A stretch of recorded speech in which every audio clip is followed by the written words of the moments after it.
What makes a card feel cohesive? Often it's the planning that happens before a single drop of paint hits the paper. I'm Jaycee Gaspar, and today on Perfect Pairings, we're diving into the Bold Ember Compact Watercolor Set. From the mapping out of the Perfect Palette to navigating the unique texture of die-cut watercolor paper, I'm sharing my entire 3-phase painting process to help you get consistent, high-contrast results every time. In my last episode of Perfect Pairings with Jaycee, we took a look at one of the new March 2026 compact watercolor compacts, Lush Terra. This time, let's look at Bold Ember. I have already swatched the 6 colors in this palette: Cherry Tomato, Harvest Vermilion, Ochre Yellow, Golden Saffron, Cerulean Sea, and Indigo Sky. My immediate impression of Bold Ember is that this palette contains a great set of primaries: Cherry Tomato, Golden Saffron, and Indigo Sky. With that in mind, I'll use these mixing swatch cards in the Watercolor Compact's Printables to plan some color mixes. These cards are to be used however you please, as they are your tools for watercoloring. One of the first things I like to do before bringing any watercolor paper is to map my colors. I want to ensure that I can provide consistent mixes throughout my painting so that one petal is not more blue than another, or that the leaf colors are inconsistent in the plant. Color mixing and mapping helps me gauge how much of one pigment to add versus the other. The brushes I'm using are the Artist's Watercolor Foundation Brush Set, and for color mapping, I'm using quick wet-on-wet techniques to drop pigment, let the pigment flow in the wet areas of the swatch, then dropping in my mixing color. In this first card, I'm mixing Cherry Tomato and Indigo Sky to see what purple hue I'll get in this mix. This periwinkle blue-violet is exactly what I was hoping for. On the remaining swatch cards, I'll map out a more intense version of Cherry Tomato and Indigo Sky mix and drop in Golden Saffron, just out of curiosity. Purple and yellow hues are opposite of the color wheel, which means when mixed, I'll get a neutralized tone, which in this case is a slightly warm gray. Then on my last swatch card, I wanted to map my foliage colors.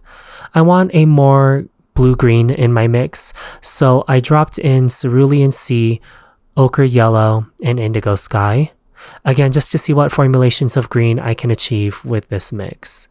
I liked everything that was happening on these cards, and just so I remember what colors I used in my mixes, I'll use the fine line pen set to quickly label the colors I used in the main swatch area, and also the numbered index on the right. Again, before even attempting to bring this color to my upcoming painting, color mapping or planning color swatches is so important in my watercolor creative formula. Now let's talk about the focal point of this card. Craft-A-Flower Clematis is the March 2026 layering flower. Of course, it features the innovative keyhole system to allow you to easily align the layers of the flowers together and saves you the time of gluing layers together. I will cut every image in this die set: the foliage, the flower centers, and the flower petals. My chosen surface for this card is watercolor paper. I had an offcut of the 9x12 cold pressed watercolor paper pad of about 6 by 12 inches, and it was more than enough watercolor paper to die cut into. I did use the toothier side of the watercolor sheet as opposed to the smoother side.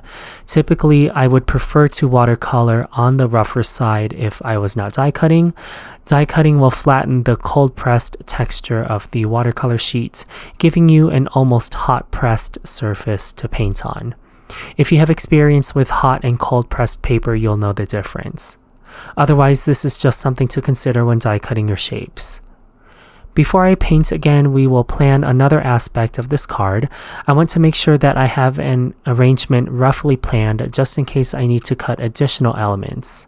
For me, I liked this very simple botanical illustration type scientific composition. Being completely prepared with die cuts will help ensure I keep the flow of watercolor going.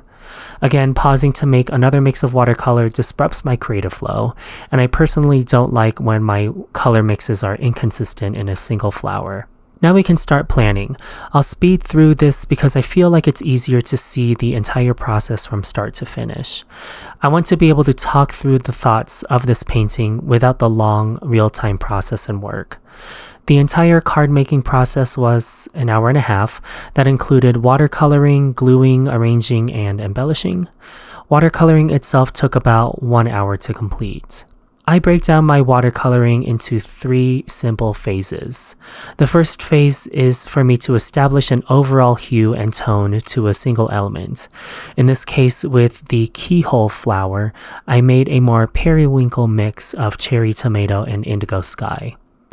I'll drop in this mix of color using wet on wet techniques to get smoother gradients of pigment.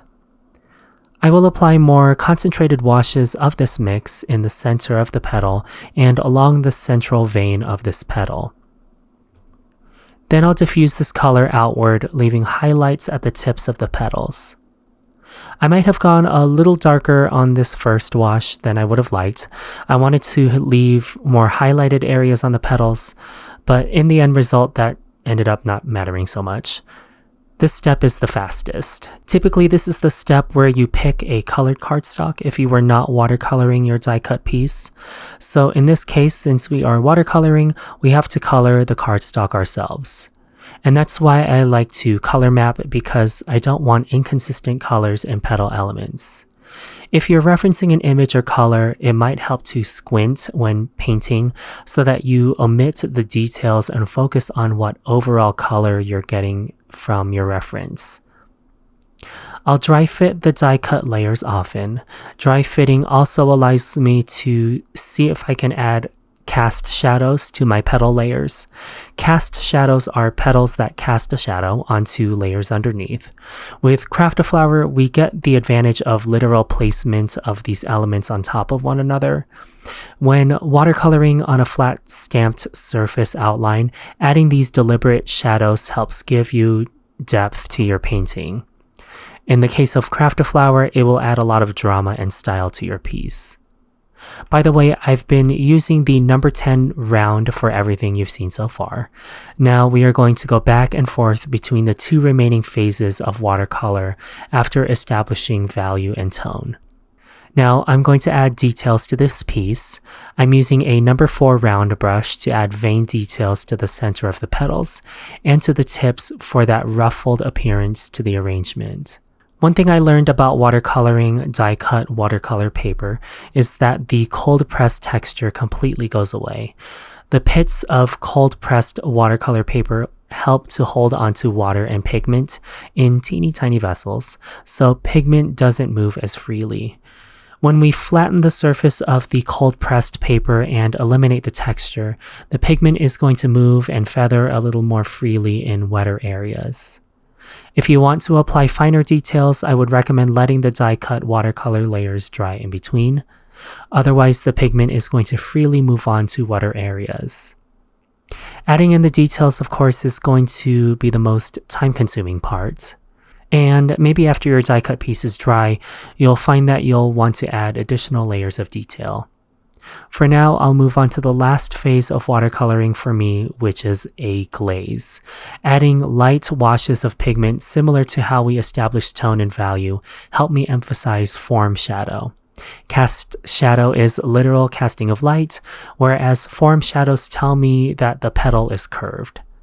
I add form shadows to the ends of petals that I think are curving away from me, or to deepen the flower centers for a dynamic contrast. I think this is a mistake I know I make over and over again, is not going deeper in value in some areas, and then my flower petals don't have a lot of contrast to them. Then after applying this glaze, maybe I'll find that I need more details. So I'll emphasize the petal veins with more saturated color, or maybe veins that have slight indigo sky shift to them to create interesting variants in the grouping of petals. Again, I'm still working with the number 4 round brush to apply these feathery strokes to the petals. I will do another dry fit again, and I'm happy with the overall hue, contrast, and details of this painting. Value, detail, and glaze. Those are my 3 phases of watercolor painting, no matter if they're stamped or die-cut pieces. On the second flower, I wanted an overall more pink hue to the larger arrow alignment bloom. Color mapping helped me see what I would end up getting with more cherry tomato in my indigo sky blend. Then in the foliage layers, I still followed my 3 phases of watercoloring. This time, the time I spent on details is much less. I applied more range of colors like golden saffron and harvest vermilion to add yellow toned bases to the leaves, and the harvest vermilion helps me create neutral grays in the leaves. Since red is opposite of green in the color wheel, we can get a neutral gray or brown. This will give depth to my painting instead of a solid wash of green behind my clematis. You'll see that with wet on wet techniques, we can drop color on the base of the leaf, and the water will settle in the veins of the debossing areas of the leaves. Really, that's my only detail. After that, I'm applying glazes of my mixed green color and dropping in areas of blue to unite the tone of the periwinkle clematis to the leaves. Then finally, with the flower centers, I applied an overall wash of golden saffron and deepened the center with harvest vermilion and indigo sky. The most important part before gluing down any of these pieces is to let the watercolor completely dry. I used a heat tool to help the drying process along, and it helped ensure I was well prepared for my next step. I'm using the petal shaper tools to add some curvature to the watercolor paper. The nice thing about watercolor is that it can easily take pretty intense pressure from the ball tools to make these beautiful curves and folds in the petals, flowers, centers, and leaves. So now I can start assembling the layers of the clematis flower. I'm using glossy accents to really make sure that these layers aren't going anywhere. I'm following the alignment guide found on the inside of the packaging. I did have to reference the shape of the petal layers to make sure I was grabbing the right images.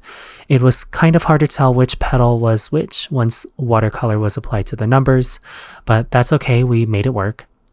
Then we can move on to the assembly of all of these elements. I wanted to keep the texture of the watercolor paper prominent on this card front.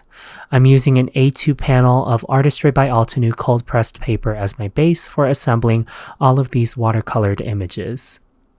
I used instant dimension foam tape in various sizes to foam mount the foliage layers and both clematis blooms. Which foam tape you use on your die cut watercolor project is going to depend on how much height and texture you give your card. I know this card will not fit in an envelope, so it'll be for hand delivery. Once my foliage and floral arrangements are made, then I can establish and finish this card. First, I'll add pure white ink spray splatter with a fine watercolor brush. I'll add my simple sentiment. This, a timeless bond sentiment, comes from Leafscape stamp set. I stamped this onto a fragment of watercolor paper using obsidian pigment ink and cut a banner out. Finally, I'll use crystal clear enamel dots to give this clematis scene a bit of dewiness. Looking back at my finished card, I'm so glad I took those extra minutes to map out my colors at the start. By understanding how the cherry tomato and indigo sky would behave together, I was able to create a cohesive, moody palette that feels both artistic and true to life. The March 2026 Compact Watercolor Collection really proves that you don't need dozens of pans to achieve a professional result, just a few well-chosen primaries and a plan. I hope this look into my 3-phase watercolor process, value, detail, and glaze, inspires you to dust off your die cuts and start mixing your own custom cardstock. There's something so rewarding about seeing a flat white sheet of paper transform into a dimensional watercolored treasure. Thank you so much for joining me for this episode of Perfect Pairings with Jaycee. I can't wait to see how you use the Bold Ember palette on your own crafty experiments.